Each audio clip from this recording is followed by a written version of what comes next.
Assalamualaikum warahmatullahi wabarakatuh. Hai Sobat ABE, dimanapun kalian berada. Kembali lagi berjumpa dengan saya ABE di ABE Channel. Tidak terasa pada kesempatan kali ini kita sudah masuk di pertemuan kelima di mata kuliah Sistem Operasi. Nah, sebelum kita lanjutkan untuk mata kuliah di pertemuan kelima ini mengenai konkurensi dan keamanan sistem, silakan teman-teman yang belum subscribe, ya boleh subscribe. Lalu yang sudah bisa like and share.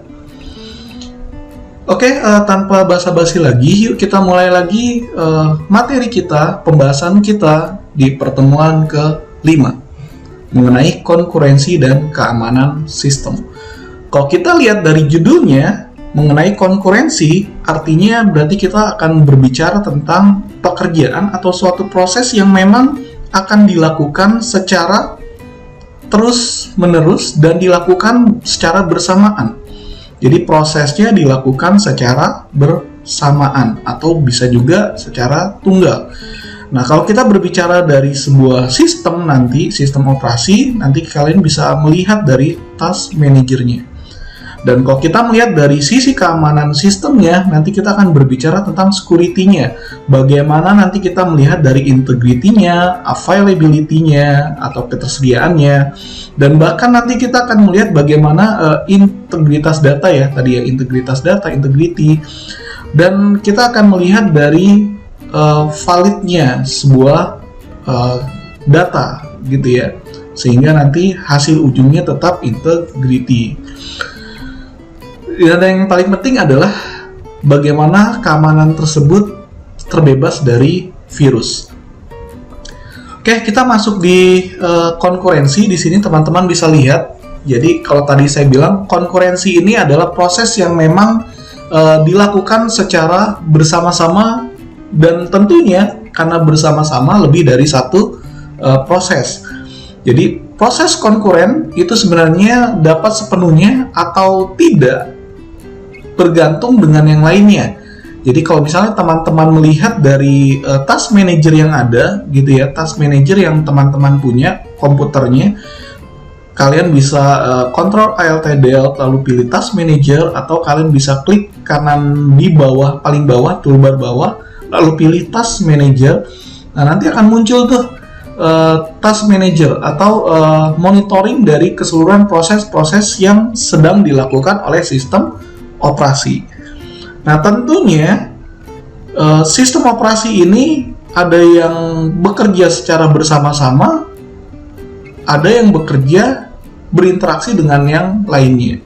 Contohnya, misalnya ketika kalian menggunakan Zoom, maka kalian akan berinteraksi dengan software dari audionya misalnya, atau software dari videonya, misalnya seperti itu.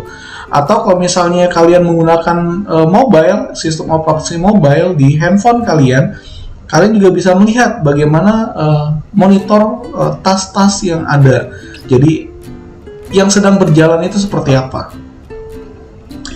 Jadi proses-proses yang berjalan tadi teman-teman harus atur, baik dari sumber dayanya, baik dari alokasi penggunaan datanya, misalnya kayak gitu, alokasi dari storage-nya, dan itu harus dapat dikendalikan.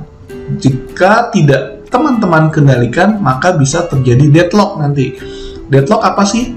Deadlock ini berarti istilahnya jalan buntu gitu ya, yang pada gambaran besarnya adalah membuat komputer atau handphone kalian itu menjadi hang, sehingga harus dilakukan restart ulang. Oke, di sini teman-teman bisa melihat dari prinsip-prinsip dasar dari konkurensi. Tadi sudah sempat saya sebutkan, mulai dari alokasi layanan pemroses, lalu ada pemakaian sumber dayanya, resource-nya, dan persaingan mendapatkan resource gitu ya. Nanti kalau kita kemarin sudah membahas mengenai aturan-aturan atau jadwal penjadwalan dari sebuah sistem, tentunya teman-teman bisa melihat ada yang namanya penjadwalan biasa, ada yang namanya penjadwalan prioritas, ada yang penjadwalan preemsi, di mana ini juga membuat semuanya menjadi persaingan dalam sebuah task atau sebuah pengerjaan, sebuah proses. Dan masih banyak lagi yang teman-teman bisa baca, nanti bisa teman-teman dalami, mulai dari komunikasi sampai dengan sinkronisasi aktivitas dari banyaknya sebuah proses tersebut. Konkurensi dapat muncul pada konteks yang berbeda, yaitu untuk banyak pemakai, misalnya user itu bisa dipakai banyak orang gitu ya. Satu komputer, satu sistem operasi itu bisa dipakai untuk banyak user. Dan juga kita bisa melihat dari strukturisasi aplikasinya, tentunya berbeda dengan mobile maupun aplikasi berbasiskan desktop. Lalu ada berbagai macam proses yang tadi sudah sempat saya sampaikan, dan tentunya kita akan melihat dari strukturisasi dari sebuah sistem operasi. Jadi ketika ada bugs, ada penambalan, nanti kita juga berbicara tentang ada perubahan nggak sih di dalam sebuah sistem operasi yang teman-teman punya. Lalu konteks konkurensi untuk strukturisasi satu proses. Jadi ini hanya untuk satu proses ya teman-teman ya. Jadi nanti teman-teman bisa baca bagaimana sih konkurensi satu proses, konkurensi banyak aplikasi dan sebagainya gitu ya. Nanti kita akan bahas. Dan tentunya thread ini harus dapat bekerja sama untuk mencapai tujuan dari sebuah proses. Nanti kita bicara goalnya gitu ya. Tujuan akhirnya sistem operasi itu apa sih? Gitu ya. Lalu ada konteks konkurensi untuk banyak aplikasi. Berarti di sini nanti banyak aplikasinya yang sekaligus bisa dijalankan dalam satu pemproses. Contohnya, kalian buka misalnya Word. Buka satu Word berarti itu adalah kalian buka satu proses. Buka dua Word berarti kalian membuka dua proses. Nah, Word ini sebenarnya satu aplikasi, tetapi bisa dijalankan oleh banyak proses. Jadi bisa dilakukan banyak aplikasi. Itu contohnya. Ada juga misalnya kalian bisa membuka Word, bisa membuka Excel, bisa membuka PDF, Reader, bisa membuka internet dan sebagainya. Itu adalah contoh dari konkurensi dari banyak aplikasi. Itu sederhananya seperti itu. Lalu ada juga konkurensi untuk strukturisasi aplikasi. Jadi perancangan modul, pemrograman terstruktur dan seterusnya. Ini teman-teman ya bisa lihat dari sisi pengkodingan nanti ya, bagaimana nanti library-nya, bagaimana nanti kalau misalnya kalian menggunakan framework ya berarti nanti berbicara tentang library gitu ya, layanan-layanan yang disediakan baik dari sistem operasi maupun dari framework yang teman-teman buat untuk melakukan pembuatan aplikasi. Lalu ada untuk sistem operasi itu sendiri apa sih strukturisasinya? Nah, jadi nanti diterapkan sistem operasi yang memang sedang dalam implementasi sekumpulan proses atau bisa di-reset gitu ya. Atau juga sebenarnya mungkin teman-teman bisa melihat dari sistem operasi misalnya Windows. Windows punya banyak versi. Misalnya yang terbaru saat ini sudah muncul Windows 2000. Berapa teman-teman? Oh, bukan Windows 2000 ya. Windows berapa? Windows 10. Oh, itu yang sebelumnya. Sekarang sudah mulai ke Windows 11. Nah, fungsinya apa? Fungsinya adalah melakukan perubahan strukturisasi dari sistem operasi yang berfungsi untuk menambal atau patch gitu ya, untuk pembaharuan supaya bisa lebih sesuai dengan perkembangan teknologi terbaru.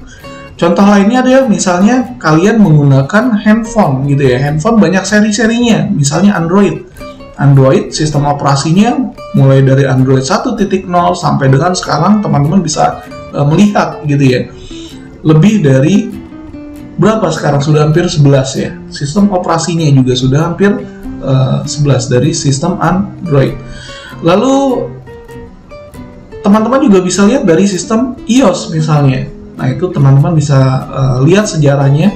Kalau memang tadi ada yang salah ya nanti bisa teman-teman koreksi kesalahannya di mana. Mungkin saja saya tidak terlalu baca lebih jelas perkembangan teknologinya di sistem operasi.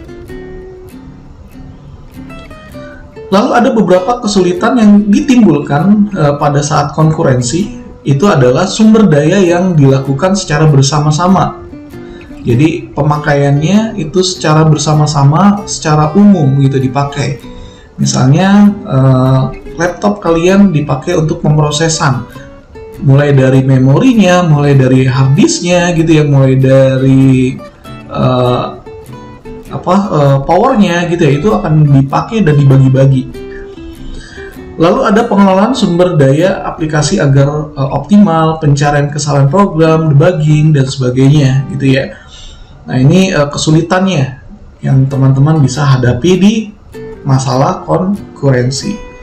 Dan tentunya kalau kita berbicara tentang global ya, tadi kita sudah saya sebutkan banyak gitu ya. Ada tentang listrik, power supply-nya, ada tentang memori gitu ya.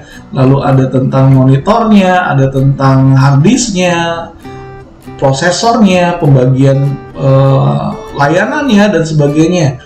Nah, ini karena dipakai secara bersama-sama. Jadi semuanya harus saling membaca, harus saling melihat. Pernahkah teman-teman melihat ketika kalian membuka Word tiba-tiba hang atau waiting atau tiba-tiba not responding? Nah, ini juga kenapa terjadi? Karena ini adalah proses konkurensi. Ada proses lain yang memang sedang berjalan. Makanya sumber daya itu dibagi dan memori pun pasti dibagi. Dan pernahkah teman-teman lihat dari resource-nya, dari task manager monitoring-nya, teman-teman bisa melihat apakah semuanya full 100%. Nah, ini juga luar biasa ya, ketika 100% ya ini harus kita turunkan. Supaya kenapa? Supaya tidak terjadi stuck gitu ya. Nah, kalau stuck berarti teman-teman bisa melihat laptop teman-teman atau handphone teman-teman mungkin patah-patah gitu jalannya ya. Nah, tidak mulus atau tidak, tampilannya tidak lancar. Ini berbicara tentang alokasi sumber daya agar optimal. Nah, ini tadi sudah saya bilang bagaimana nanti ketika sumber dayanya itu sudah 100%, maka harus segera dibuat turun dari itu. Kenapa? Karena kalau penggunaan sudah maksimal, ini bahaya teman-teman. Bisa overhead. Terutama ketika kita berbicara tentang CPU-nya. Kalau CPU sudah 100% terus-menerus, berarti takutnya nanti akan terjadi overhead di prosesornya. Nah, efeknya apa? Efeknya bisa saja terjadi kerusakan. Atau misalnya kalau terjadi overhead terhadap listrik, powering, berarti nanti bisa juga power supply-nya rusak. Dan bisa jadi motherboard-nya juga rusak, gitu ya. Karena ketidaksesuaian atau tidak mudahnya pengontrolan dari sistem operasi atau kegagalan, gitu ya. Nah, ini teman-teman bisa lihat dari alokasi sumber daya agar optimal jika proses A meminta, lalu dipenuhi dan seterusnya gitu, disuspend dan seterusnya. Nah, ini teman-teman bisa lihat di task manager teman-teman masing-masing. Lalu ada pencarian kesalahan program. Ini yang jauh lebih rumit ya ketika kita berbicara sebuah sistem operasi dan kita berbicara tentang aplikasi, karena penggunaan resource sumber daya ini bisa terjadi berlebihan karena kesalahan dari sebuah pemrograman. Misalnya, kalau kalian menghitung 1 dikali 1 dikali 1 dikali 1 sampai dengan tak terhingga, maka bisa saja prosesnya yang tadi saya sebutkan bisa sampai dengan komputer itu hang, atau komputer tersebut ya tidak bisa gerak sama sekali gitu ya, atau memorinya langsung full menjadi 100%. Kenapa? Karena tidak ada hasilnya. 1 ditambah 1 ditambah 1, pokoknya nggak ada habis-habisnya gitu ya. Nah, itu terutama terjadi ketika looping. Ini yang teman-teman mesti cross-check lagi ketika bahasa pemrograman teman-teman ini mempunyai algoritma yang kurang baik. Jadi biasanya agak, yang penting jadi gitu ya. Dan ketika di-trace ternyata banyak terjadi looping gitu ya. Looping atau terjadi pengulangan sehingga menghabiskan makan memori. Nah, ini yang banyak kesalahan yang terjadi. Ini adalah proses-proses konkuren yang mengharuskan teman-teman ya harus aktif gitu ya, harus ditangani. Jadi mengetahui proses-proses yang aktif, lalu alokasi dan dealokasi, lalu ada proteksi data, hasil-hasil independen dan sebagainya. Nah, ini teman-teman bisa melihat prosesnya tadi di task manajernya. Ini masalah-masalah konkuren yang teman-teman bisa lihat, ada mutual exclusion, ada deadlock. Tadi sempat sudah kita sampaikan masalah deadlock ya. Lalu ada starvation. Nah, mutual apa sih? Mutual ini adalah persoalan untuk menjamin hanya satu proses yang mengakses sumber daya pada satu interval waktu tertentu, gitu ya. Nah, ini misalnya printer. Teman-teman bisa bayangkan ketika printer itu di-sharing, lalu ada jobnya. Teman-teman bisa buka spoolingnya dari printer, misalnya spoolnya. Ketika ada dua proses, bagaimana nanti ketika proses itu saling bertabrakan? Misalnya yang tadi proses yang masuk duluan itu ada 10 halaman misalnya untuk dokumen A dan 2 halaman untuk dokumen B. Ketika di print, maka bisa saja kata-kata itu bercampur aduk menjadi satu kesatuan. Total jadi 12 halaman. Padahal teman-teman maunya ngeprint A dan ngeprint dokumen B. Nah, ini juga terjadi di masalah di mutual exclusion. Cuman teman-teman, saat ini masalah mutual exclusion ini sudah jarang sekali terjadi ya, dan hampir tidak pernah, karena sudah ada istilahnya adalah spooling atau daemon dari sebuah printer untuk melakukan eksekusinya. Nah, jadi nanti teman-teman bisa melihat dari spoilernya, spoiler itu kayak nonton film gitu ya, spooler. Nah, jadi terdapat variabel in, menunjukkan slot, bebas, ruang, berapa jumlahnya, kapasitasnya. Istilahnya kalau kita bilang adalah queue-nya. Queue dari printernya, antrian dari sebuah printer. Nah, ini kriterianya, teman-teman bisa melihat harus menjamin mutual exclusion, harus dijamin masukan-masukannya, inputnya dan outputnya juga harus sesuai gitu ya. Jadi hanya satu proses saja yang diizinkan ketika berjalan, gitu ya. Jadi tidak ada preempsi, gitu ya. Tidak ada preempsi. Jadi nanti critical section ini adalah bagian yang berisi sejumlah variabel yang akan di-share atau dipengaruhi proses yang lainnya. Contohnya tadi sudah saya bilang adalah antrian ngeprint, gitu ya. Ketika printernya itu di-sharing. Lalu ada proses yang berada di non-critical section, ini dilarang atau di block. Ini sudah harusnya ya. Saya masih belum menemukan mutual exclusion ini di sistem operasi yang terbaru saat ini, gitu ya. Harus menjamin proses yang ingin masuk critical section, lalu ketika tidak ada proses critical section, maka proses yang diinginkan masuk critical section harus diizinkan segera tanpa waktu tunda. Dan seterusnya, ini teman-teman bisa lihat. Dan mutual exclusion ini terjadi ketika sistem operasi yang ada itu langsung direct ke printernya. Jadi misalnya printer 3-in-1 yang terkoneksi dengan networking, biasanya mereka ada firmware-nya, itu biasanya mereka ada sistem operasinya sendiri gitu ya. Dan itu komputer yang terhubung sana, mungkin dari berbagai macam komputer. Nah, ini yang biasanya sering terjadi mutual exclusion. Lalu yang kedua, kita berbicara tentang deadlock. Tadi sudah saya sempat, deadlock apa sih? Dead itu berarti mati, lock itu kunci, berarti kunci mati gitu ya. Oh bukan.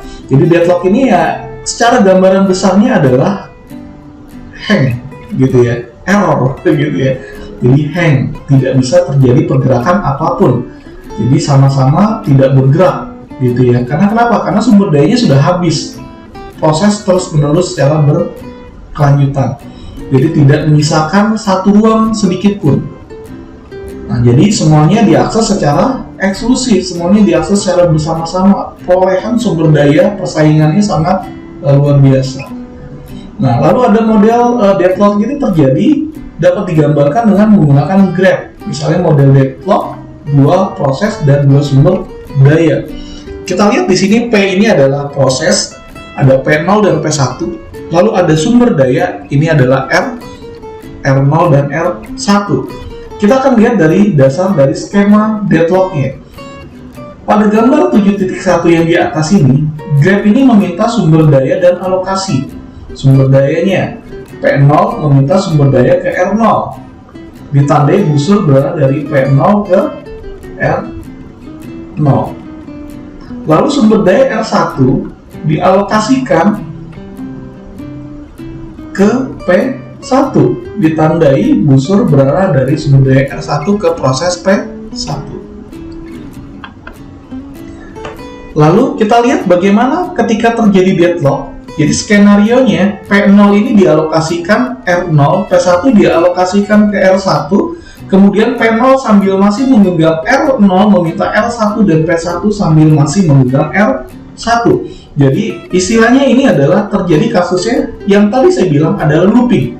Mulai dari 0 mengirimkan daya ke P0, P0 mengirimkan daya ke R1, R1 meminta juga P1 meminta daya ke R1, lalu R0 juga masih minta di P1 gitu ya.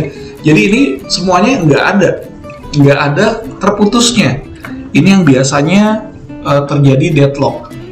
Dan kebanyakan deadlock ini terjadi di aplikasi. Jadi kalian membuat bahasa pemrograman ternyata ada kesalahan. Ini yang bisa menyebabkan deadlock.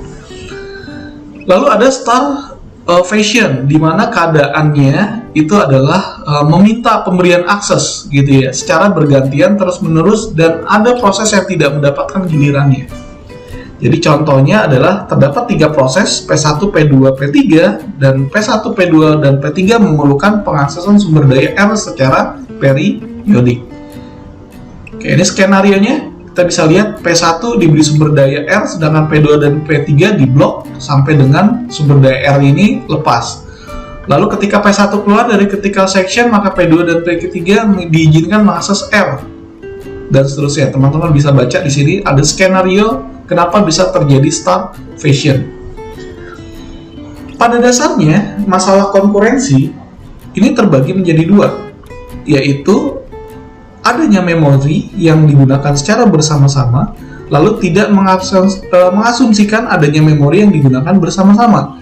Jadi fungsinya ini sebenarnya lebih ke arahnya konkurensi terhadap penggunaan memorinya. Atau juga kita bisa melihat dari sistem single prosesornya. Jadi pemrosesan yang ada di prosesor itu juga bisa menyebabkan konkurensi.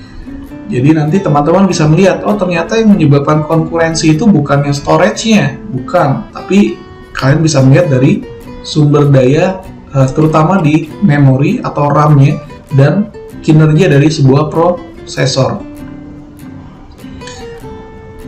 Oke, teman-teman di sini bisa lihat dari definisi keamanan.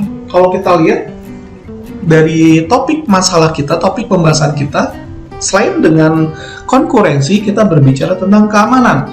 Keamanan berarti sama dengan security-nya, gitu ya, bukan security komplek yang ada di depan rumah kalian atau security gedung, gitu ya. Kita berbicara tentang cyber security atau keamanan di cybernya, karena kita sudah berbicara tentang data digitalnya. Makanya teman-teman tidak heran ketika ada banyak updatean dari sistem operasi yang harus teman-teman update.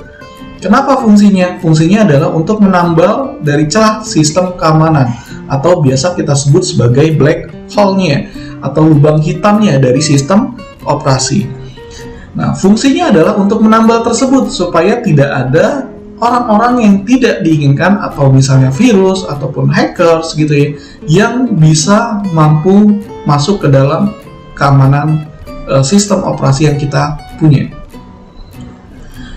Jadi supaya tidak diakses oleh orang yang tidak bisa atau orang yang tidak diizinkan atau orang yang tidak bertanggung jawab. Keamanan sistem ini terbagi menjadi 3. Yang pertama adalah eksternal. Jadi keamanan eksternal atau biasa kita sebut sebagai external security, di mana nanti berkaitan dengan pengamanan fasilitas komputer dari penyusup dan bencana. Nah, ini contohnya ya, ini disaster ya teman-teman ya. Kita bisa lihat keamanan eksternal, mulai dari kebakaran, mulai dari kebanjiran. Nah, bagaimana cara mensiasatinya? Biasanya ketika teman-teman melihat di gedung cyber, itu pasti rata-rata gedung cyber itu pasti sudah kedap api. Artinya, ketika ada api gitu ya, itu semuanya satu ruangan itu pasti dia akan ada tembok apinya atau firewall-nya. Firewall api bukan keadaannya seperti software gitu ya, tapi benar-benar struktur dari bangunannya itu memang tahan api. Lalu ada juga kita melihat dari sisi kebanjiran.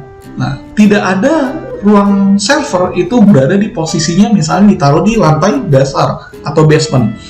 Biasanya posisinya ruang server itu pasti akan ditaruh di minimal di lantai 2 atau di tengah-tengah dari sebuah gedung atau sebuah perkantoran. Fungsinya apa? Fungsinya adalah ketika terjadi kebanjiran, ya dia tidak kena gitu ya. Ketika terjadi permasalahan di paling atas, ya di bawah juga lebih cepat tertangani. Dan nanti akan ada yang namanya pengiritan costing dari sebuah infrastruktur. Lalu yang kedua, kita berbicara tentang keamanan interface pemakai atau user interface security. Jadi di sini berkaitan dengan user aksesnya. Bagaimana user itu diberikan hak aksesnya. Jadi identifikasi pemakainya. Misalnya kenapa kalian ketika mau masuk sebuah aplikasi harus ada login terlebih dahulu. Itu adalah sebagai keamanan interface dari pemakainya. Makanya dari sebuah sistem operasi pasti ketika masuk harus ada pakai login nih terlebih dahulu ya, ada username lalu ada passwordnya. Lalu yang ketiga itu adalah berkaitan dengan keamanan internal atau internal security. Nah ini kita berbicara tentang bagaimana integritas program dan datanya yang berkaitan dengan sistem kendalinya. Jadi kalau tadi saya bilang kenapa kita berbicara tentang sistem operasi yang selalu up to date gitu ya, selalu di patch gitu ya, patching atau selalu dilakukan penutupan terhadap lubang hitamnya. Nah ini fungsinya adalah supaya data yang dihasilkan atau data yang ada di sebuah sistem operasi itu yang berjalan itu harus integritas, harus validitas, valid datanya, dan benar-benar harus bisa terjaga availability dari sebuah datanya.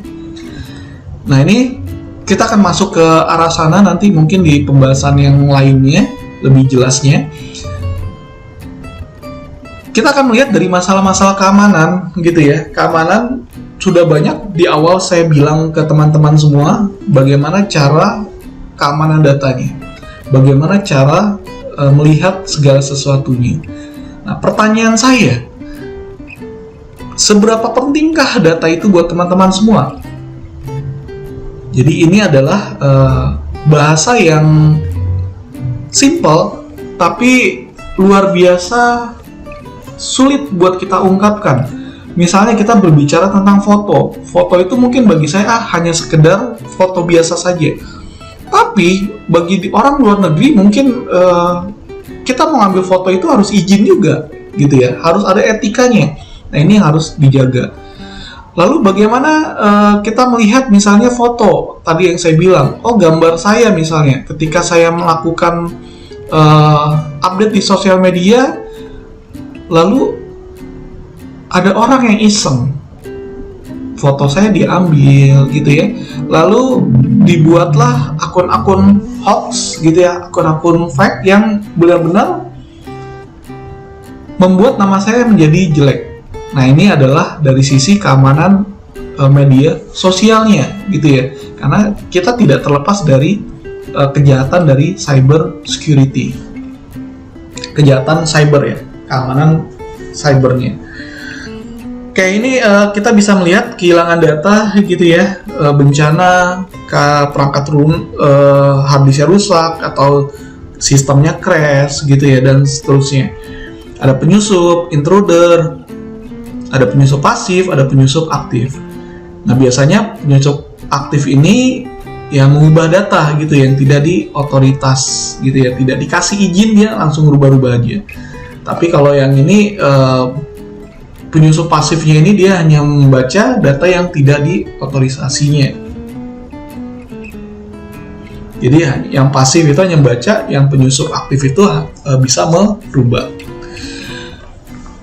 Kita berbicara tentang keamanan. Ada berbicara keamanan itu berbicara tentang kerahasiaan atau confidentiality atau biasa disebut secret gitu ya.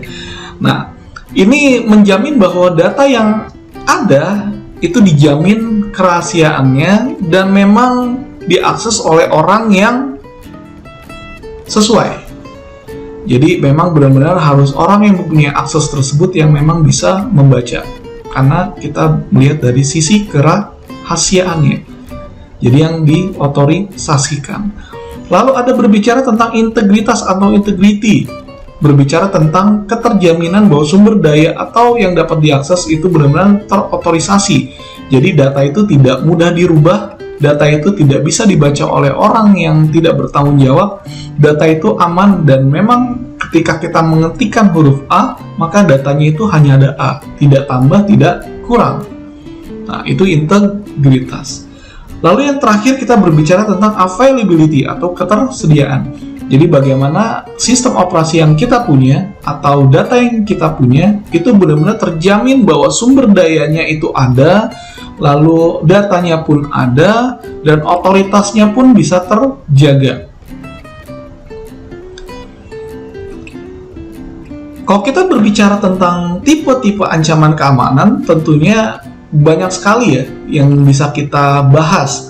Nah, ini salah satunya adalah interupsi, di mana sumber daya sistem komputer itu dihancurkan, jadi tidak tersedia. Misalnya pemotongan kabel komunikasi, penghancuran bagian perangkat keras seperti hard disk.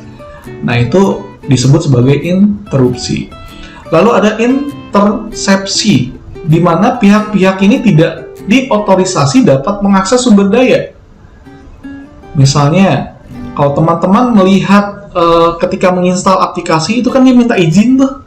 Minta izin, misalnya minta izin kontak gitu ya, minta izin nomor telepon gitu ya, minta izin melakukan video call atau terhubung dengan kamera gitu ya, GPS dan sebagainya. Ketika teman-teman tidak memberikan izin, lalu dia bisa mengaksesnya, maka itu disebut sebagai intersepsi. Jadi bisa disebut secara gambaran besarnya adalah penyadapan, gitu ya.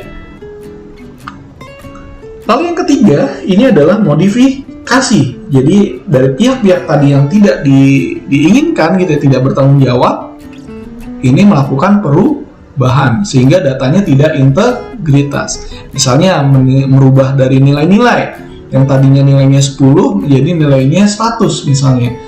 Yang tadinya dia tidak lulus menjadi lulus. Nah, ini juga bisa disebut sebagai ancaman-ancaman terhadap perubahan data. Makanya data tersebut tidak integritas. Lalu ada fabrikasi, pihak tidak diotorisasi menyisipkan atau memasukkan objek-objek palsu ke sistem. Nah, ini kesalahan dari si vendornya ya. Jadi fabrikasi, kalau kita install reset ulang handphonenya misalnya, itu banyak aplikasi-aplikasi yang kadang kita nggak pakai, kita hapus gitu ya. Dan itu juga secara otomatis karena memang sudah dari fabrikasinya. Atau juga dia bisa memasukkan pesan-pesan palsu ke sebuah jaringan, menambah record ke file dan sebagainya. Ada beberapa mekanisme proteksi baik dari perangkat keras maupun perangkat lunak. Tentunya kita melihat dari jenisnya masing-masing gitu ya. Kalau misalnya perangkat keras ya berarti kita melihat apa sih yang harus kita protect, misalnya dari kabel. Berarti kita ya proteksi kabelnya. Kalau misalnya kita dari proteksinya dari perangkat lunaknya, berarti kita nanti butuh antivirusnya. Proteksi perangkat lunaknya, bagaimana cara kerjanya sesuai dengan sistem keamanan yang sesuai. Lalu kalau kita berbicara tentang keamanan sistem, kita pasti akan berbicara tentang program-program jahat. Ya, ini teman-teman sudah hafal semua ya, ancaman-ancaman mulai dari yang biasa kita sebut sebagai virus. Nah, apa sih virusnya yang biasa dikena gitu ya, yang biasa yang didapati gitu ya dari sistem operasi yang mungkin teman-teman juga sudah pernah mengalami, mulai dari malicious gitu ya, memasukkan program-program jahat, terutama ketika teman-teman melakukan cracking gitu ya. Nah, crack software tertentu atau crack aplikasi tertentu itu juga bisa menambah virus buat di laptop kalian atau di komputer kalian. Nah, teman-teman harus jeli juga bagaimana ketika sistem tersebut atau keygen tersebut bisa berjalan. Apakah memang merusak dari sistem sumber dayanya ataukah memang dia benar-benar memang murni untuk menyelesaikan kendala dari teman-teman semua. Karena saya yakin tidak ada teman-teman yang mau nge-crack gitu ya, atau nge-patch dari aplikasinya kalau punya uangnya gitu ya. Nah, kita lihat di sini ada beberapa kategori yang biasanya kita bagi menjadi dua kategori, yang dari memerlukan host program atau yang tidak memerlukan host program. Host program ini berarti diperlukan ketika dia akan mengembangkan diri atau dia akan melakukan up to date. Jadi contohnya tadi ada virus, ada Trojan horse, ada logic bomb, ada trapdoor gitu ya. Lalu ada yang tidak memerlukan host, misalnya ada bakteria, ada worm gitu. Worm itu cacing ya, jadi dia bisa hidup sendiri gitu ya. Kenapa disebut cacing? Karena dia bisa hidup sendiri tanpa bantuan hostnya. Lalu bagaimana dengan bantuan host? Host itu ketika kalian misalnya terhubung dengan internet, maka dia akan melakukan update secara otomatis. Karena dia memerlukan tempatnya atau rumahnya gitu ya, rumah atau alamat domain yang lainnya. Kalau worm dia tidak perlu, dia sudah bisa berkembang dengan sendirinya, atau bakteria juga sama. Nah, ini bakteria ini mengkonsumsi sumber daya sistem dengan replikasi dirinya sendiri. Nah, ini logic bomb, ini ditempelkan pada program komputer agar memeriksa kumpulan kondisi di sistem. Ada trapdoor, ini titik masuk rahasia yang tidak terdokumentasi di satu program. Nah, ini biasanya lihatnya dari port ya, port-portnya. Lalu ada virus, nah ini yang ditempelkan, ada kode yang ditempelkan dalam satu program. Jadi bisa copy dirinya sendiri atau bisa juga mengcopy dari virus yang lain, mengambil data yang lain dan sebagainya. Jadi nanti virus ada 4 fase atau 4 tahap ya. Ada fase tidur, ada fase propagasi, ada fase pemicuan, dan fase eksekusi. Nah, ini makanya dia fungsinya adalah fungsi dari butuh host gitu ya. Ketika kalian sudah infect virus, berarti bisa saja virus itu masih tidur, belum bangun. Atau misalnya contohnya, saya punya virus di Windows, lalu saya taruh di Ubuntu misalnya, atau di Linux. Ternyata ketika virus tersebut ditaruh di Linux, ya tidak jalan gitu, karena tidak sesuai dengan aturan strukturisasi dari si pembuatan virusnya tadi. Tapi ketika saya copy lagi ke Windows, filenya tersebut dan berjalan di Windows, dan virus itu bisa menjadi aktif gitu ya, bisa menjadi pemicuan gitu ya, untuk menjadi aktif dan seterusnya, sehingga nanti hasil akhirnya adalah eksekusi. Dan mungkin teman-teman bisa melihat banyak virus-virus, terutama yang terakhir yang menggemparkan di dunia, itu yang virus yang mungkin teman-teman bisa melihat apa sih virusnya, yang semuanya kena gitu ya, mulai dari pendidikan kena gitu ya, lalu mulai dari rumah sakit, hospital kena, pelayanan publik kena, dan sebagainya. Nah, apa sih virusnya? Nah, coba nanti teman-teman tulis di kolom komentar nama virusnya apa sih yang kemarin sehingga menyebabkan pelayanan publik itu sempat lumpuh dan datanya itu terlock dan datanya tidak bisa diakses dan sebagainya. Itu adalah salah satu virus. Dan jenisnya adalah malware gitu ya. Dan kita melihat di sini nanti klasifikasi virusnya sambil teman-teman lihat, ini bisa kalian baca sendiri. Ada parasitic virus, virus tradisional, lalu ada memory resident, ini bisa membuat memorinya luar biasa ya. Lalu ada boot sector virus, ini yang bisa menyebabkan master boot ini error gitu ya. Lalu ada stealth virus, ini bentuknya agar dapat menyembunyikan diri. Nah, ini dari antivirus. Lalu ada polymorphic virus, ini virus yang bermutasi. Jadi ini yang tadi saya bilang gitu ya, polymorphic virus. Jadi dia akan bermutasi nih, dia infeksi, lalu nanti di lock, lalu nanti dia akan menginfeksi lagi dan seterusnya. Solusinya ya pasti kita berbicara tentang antivirus kalau kita sudah berbicara virus gitu ya. Jadi sebagai pencegahan. Lalu bagaimana lagi kita buat pencegahannya? Ya contohnya kita beli software dengan software yang original, kita punya serial number-nya, tidak perlu melakukan crack data, atau kita tidak memerlukan patching data. Dan ini yang teman-teman harus lakukan gitu ya, harus teman-teman bisa menjalankan. Ya walaupun memang harga dari software tersebut mahal, ya kita coba cari yang termurah saja gitu, atau cari yang gratisan. Banyak kok software atau aplikasi yang masih banyak gratis gitu ya. Contohnya kalau teman-teman nggak kuat beli sistem operasi Windows atau tidak mampu membeli macOS, ya teman-teman bisa mengganti menggunakan Linux, apapun variannya, karena Linux basically-nya adalah free license GNU. Oke, ini teman-teman bisa lihat di sini perkembangan antivirusnya, generasi pertama, generasi kedua, generasi ketiga, yang sekarang sudah full power ya, full power sama sekali, yang benar-benar menyusahkan buat kita semua. Untuk itu teman-teman harus selalu waspada, harus tetap jaga komputernya, tidak sembarangan melihat, dan ketika ada yang dijalankan di dalam sebuah sistem operasi, teman-teman harus peka ini adalah proses apa. Oke, mungkin itu saja yang bisa saya sampaikan. Sampai ketemu lagi nanti di waktu yang akan datang. Kita akan lanjutkan diskusi di WAG-nya atau grup kelompoknya, atau bisa juga diskusi di e-learning-nya. Dan jangan lupa sekali lagi kalian like, share, and subscribe. Oke, saya tutup. Assalamualaikum warahmatullahi wabarakatuh.